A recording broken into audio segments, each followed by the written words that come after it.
할렐루야.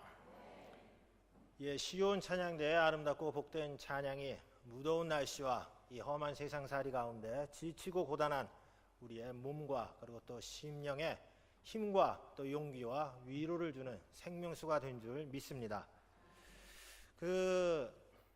어느 날 눈을 떠보니까요, 자신의 의사와는 상관없이 기독교인이 된 사람을 뭐라고 부르는지 아시나요? 예, 모태 신앙을 갖고 태어났다고. 예. 눈을 떠보니까 어느 날 영화부에서 춤을 추고 있더라고요. 이 모태 신앙을 가지신 분들에게 아마 익숙한 찬송가 중 하나가 오늘 저희가 부른 199장이 아닌가 생각을 해봅니다. 특히 1절 가사가 마음에 와닿는데요. 저도 어느 날 눈을 떠보니까 어머니의 무릎 위에 누워 앉아갖고 누군가가 이 찬송을 불러주면서 성경 말씀을 들려주던 그 기억이 납니다. 신방을 하다 보면 자녀 문제 때문에 가끔 가다가 고통을 털어놓으시는 그런 분들이 있습니다. 목사님, 어릴 때는 얘가 교회도 열심히 나오고 참 신앙생활 잘했는데 나이가 들고 머리가 크니까 교회를 잘 안 나오려고 그래요. 참 속상합니다. 이렇게 푸념을 하시는 분들이 간혹 있습니다. 그럼 제가 그때마다 드리는 대답이 있는데요. 걱정하지 마십시오. 어렸을 때 권사님 또는 집사님 무릎 위에 앉아서 하나님의 말씀을 들은 사람이라면 지금 잠시 하나님의 품을 떠나 세상을 즐기고 산다 할지라도 어느 날 하나님의 품으로 분명히 돌아올 겁니다. 걱정하지 말고 기도하십시오. 이렇게 말씀을 드리곤 합니다. 어머니의 무릎 위에 앉아갖고 재미있게 듣던 그 성경 말씀을 기억하는 그러한 사람이라면요, 비록 지금은 잠시 하나님의 품을 떠나 있다 할지라도 하나님이 정한 그때에 하나님만의 방법으로 분명히 다시 하나님의 품 안으로 돌아옵니다. 이처럼 하나님의 말씀, 즉 성경은 위대한 힘이 있습니다. 인간의 지혜나 어떤 그런 판단으로 볼 때는요, 참 어려워 보이고 불가능할 것 같은데 하나님의 말씀인 성경은 그것을 가능하게 하는 그러한 힘이 있습니다. 하나님과 담을 쌓은 것처럼 보이고 참 교회라면 손사래를 막 이렇게 치는 사람도, 그리고 또는 교회를 비방하고 그리스도인을 업신여기고 조롱하는 사람들도, 심지어 정말로 죄를 짓고 교도소에 갇혀서 그야말로 죄값을 치르고 있는 흉악범이라 할지라도 성경을 통하여 변화되어 새 사람이 되었다는 그러한 이야기를 우리는 가끔 보고 또는 듣곤 합니다.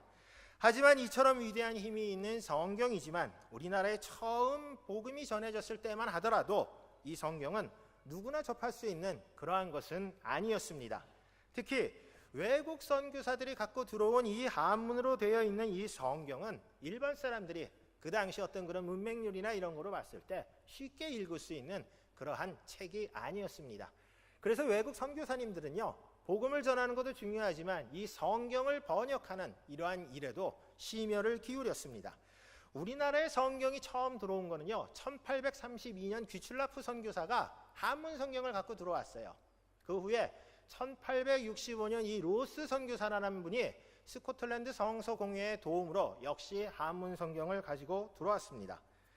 그리고 본격적으로 그 성경의 필요성을 느낀 이 로스 선교사님과 그리고 백홍준, 이응찬, 서상윤이라는 분들이 중심이 되어 1877년에 번역 사업에 착수해서요, 1882년 3월 최초의 한글 성경인 누가복음, 그리고 그해 같은 해 5월에 요한복음이 출간되기에 이릅니다. 그러나 본격적인 이 한글 성경의 번역 사업은요, 1887년 성서번역위원회가 설치되었을 때, 그때부터라고 그 기독교 역사학자들이 얘기를 하는데요. 그 당시에 이 위원으로 이렇게 피택이 되신 분들이 우리가 잘 알고 있는 언더우드, 아펜젤로 목사님, 그리고 스크랜튼 선교사님들이 위원으로 선임이 되어 한글 성경 번역 사업에 심혈을 기울인 경과 1900년에 신약 성경이 완역이 되어 갖고 출간되게 이릅니다. 그리고 그 다음 해에 구약 성경 번역 작업에 착수를 해서요, 1910년 구약 성경까지 완전히 완역이 되어 갖고 다음 해인 1911년에 신구약 성경이 비로소 세상의 그 모습을 드러내게 됩니다. 우리나라 그리스도인들이 이제 진리와 생명이 되시는 그 하나님의 온전한 말씀을 비로소 이제 다른 사람의 도움을 구하지 않고 이제 직접 대면할 수 된 것이죠. 이처럼 우리의 믿음의 선배들은요, 성경을 번역하고 또 전파하는 일에 목숨을 걸고 헌신했습니다. 이렇게 한 이유가 과연 무엇 때문이었을까요? 성경이야말로 바로 기독교 신앙의 본질을 가장 정확하고 그리고 분명하게 보여주는 증거이기 때문에 그렇습니다. 우리는 하나님이 어떤 분인지 잘 모릅니다. 예수님이 어떤 분인지도 우리는 알 수가 없어요. 그러면 어떻게 합니까? 바로 성경을 통해서. 성경은 하나님이 어떤 분이고 예수 그리스도가 우리를 위하여 어떤 일을 했는지 분명하고 정확하게 증거하고 있습니다. 성경은 기독교 신앙의 본질이 죄인인 인간을 향한 하나님의 사랑이다, 이렇게 증거하고 있습니다. 그 하나님의 사랑의 구체적인 증거가 바로 예수 그리스도이십니다. 성경은 죄 때문에 하나님과 원수가 된 우리가 예수 그리스도를 통하여 하나님과 다시 화목하게 될 수 있다는 사실을 분명하게 우리에게 선언하고 있습니다. 우리는 성경을 통하여 그 하나님의 놀라우신 사랑을 깨닫고 감사와 찬송과 영광을 드리며 살아갈 수 있게 되는 것이죠. 오늘 우리가 읽은 이 본문 말씀인 하나님의 말씀인 성경의 능력을 보여주는 가장 유명한 말씀 중에 하나입니다. 그렇다면 하나님의 말씀인 성경에는 구체적으로 어떠한 능력이 있는 것일까요? 첫째로 하나님의 말씀인 성경은 우리에게 구원에 이르는 지혜를 가르쳐 주어서 우리의 삶을 완전히 변화시켜 하나님의 자녀로 살아가게 하는 그러한 능력을 가지고 있습니다. 12절 상반절 말씀을 보면은요, 먼저 하나님의 말씀은 살아있다, 이렇게 말씀하고 있습니다.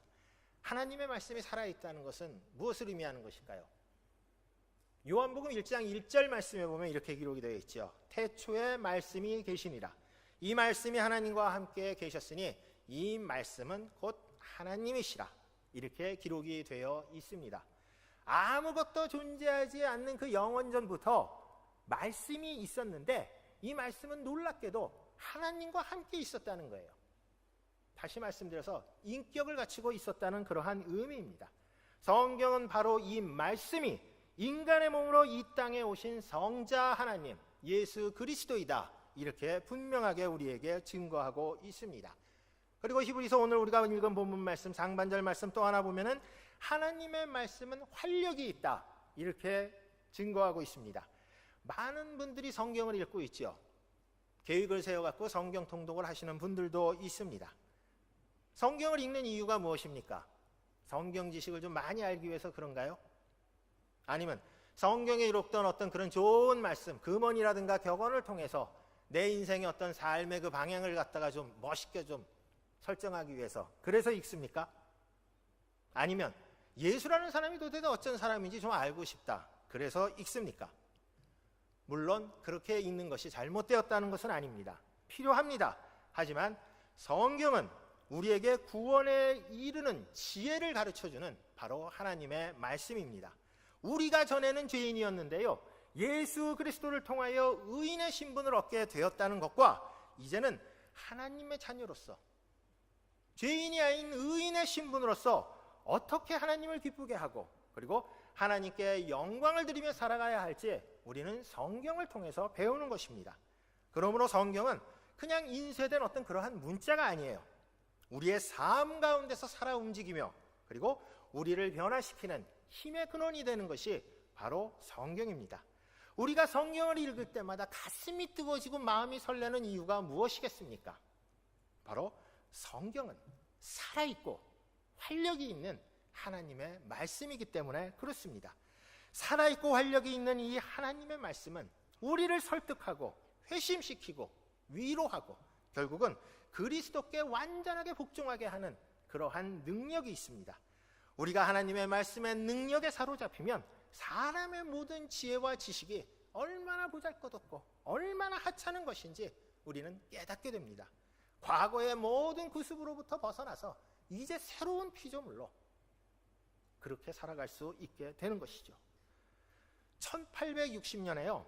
아카데미상 수상식에서 작품상과 감독상을 수상한 영화 감독이 소감으로 이렇게 얘기를 했다고 그래요. 오 신이시여, 이게 제가 만든 작품입니까? 아마 들어보셨을 겁니다.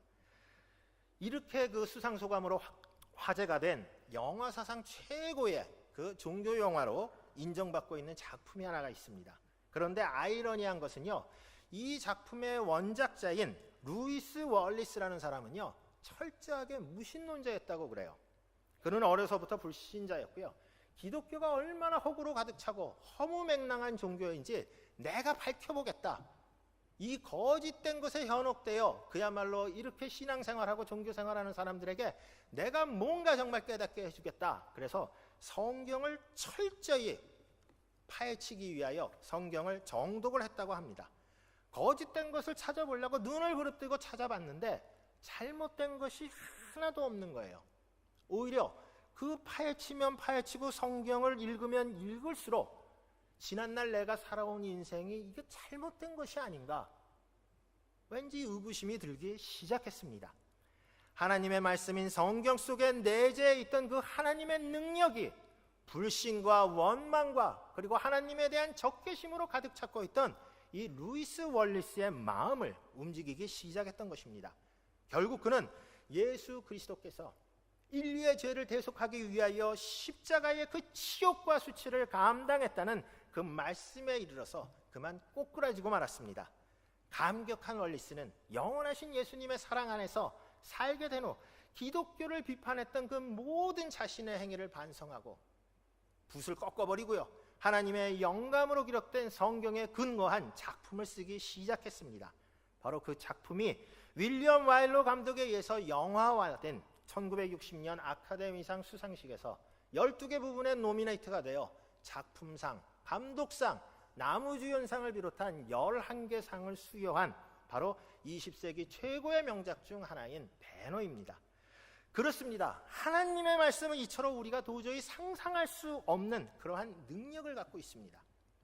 완악한 마음이요, 부드러운 마음으로 되고요, 악독한 마음이 선한 마음으로 되고, 하나님을 부정하던 마음이 하나님 앞에 겸손한 마음으로 되고요, 과거의 죄로 얼룩졌던 그러한 인생이 성령 충만한 은혜의 삶으로 바뀌게 하는 그러한 놀라운 능력을 갖고 있습니다. 둘째로 하나님의 말씀인 성경은 우리의 모든 허물과 치부를 낱낱이 드러내서 우리가 하나님 앞에서 정말로 아무것도 아닌 그러한 존재임을 깨닫게 하는 능력을 갖고 있습니다.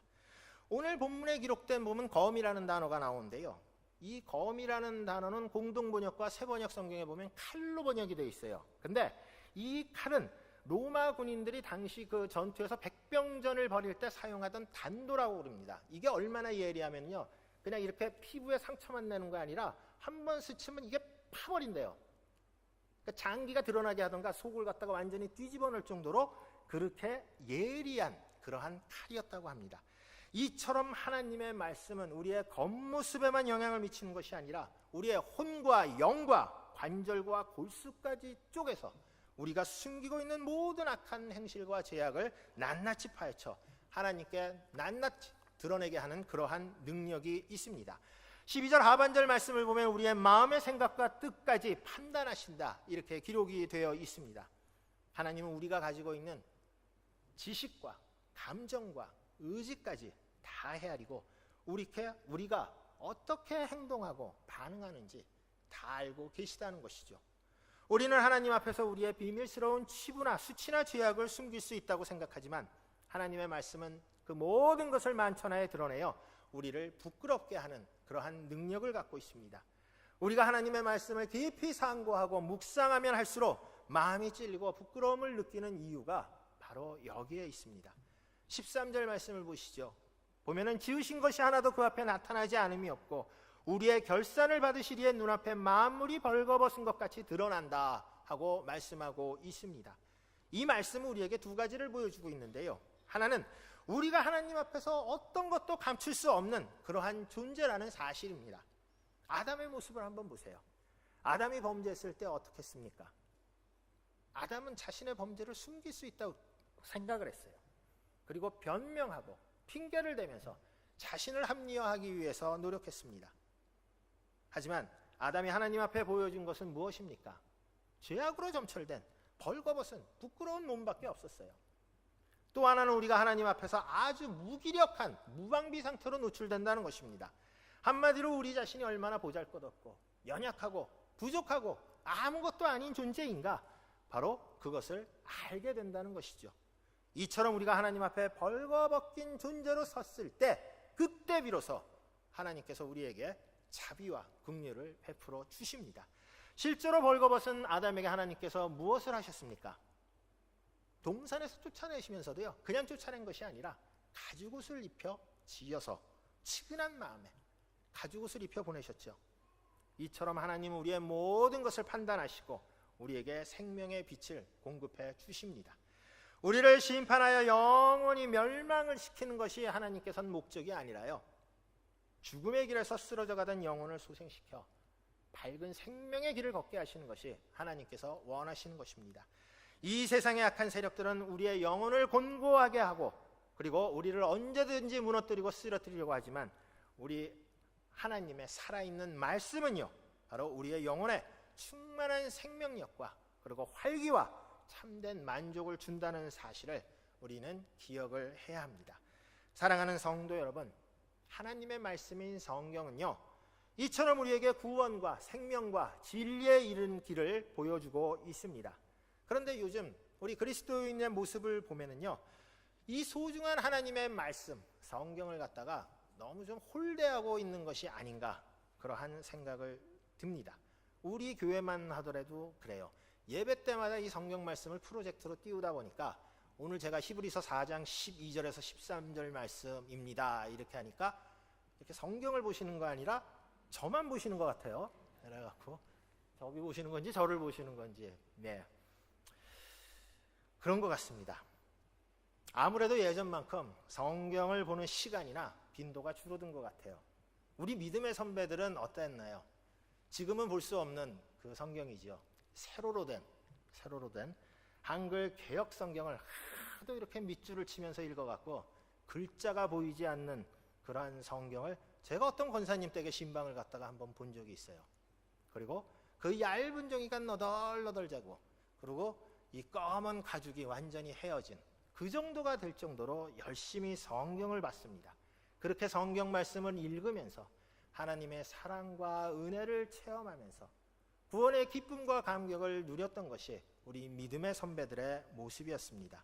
하지만 요즘 우리들의 모습은 과연 그들에 비해서 어떤가, 정말로 부끄러운 거 아닌가 하는 그러한 생각들을 해봅니다.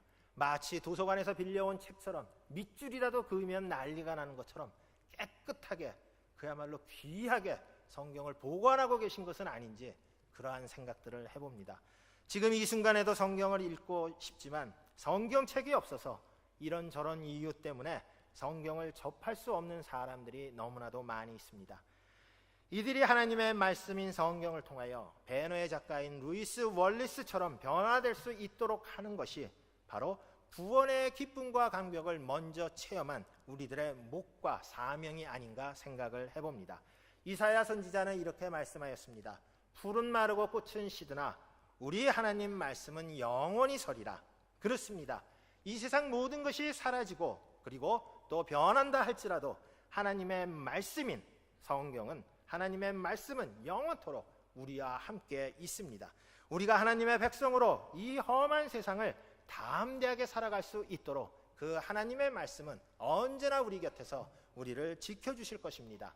성도 여러분 모두가 우리의 힘과 능력과 지혜가 되는 하나님의 말씀인 성경이 우리와 함께 있음을 기뻐하고 감사하면서 이 말씀이 온 세상 가득히 전파되어 주님을 찬양하는 구원받은 백성들로 온 세상이 가득 넘치도록 기도하고 또 행동하며 살아가는 그러한 믿음의 백성들이 되시기를 우리 주님의 이름으로 축원합니다. 아버지 하나님, 감사와 찬양과 영광을 드립니다. 우리에게 하나님의 말씀을 듣고 볼 수 있는 은혜를 허락하여 주심을 감사드립니다. 우리에게 구원과 생명을 주시는 하나님의 놀라운 사랑과 은혜를 기록한 성경을 우리가 더욱더 사랑할 수 있는 믿음을 주시고, 그 성경을 아직 주님을 모르거나 믿음이 연약한 사람들과 함께 나눌 수 있도록 인도하여 주시옵소서. 예수 그리스도의 이름으로 간절히 기도드려옵나이다. 아멘. 이번 순서는 대한성서공회에서 나오셔서 성서 공회 소개와 그리고 활동 사항을 보고하는 그러한 시간을 갖도록 하겠습니다.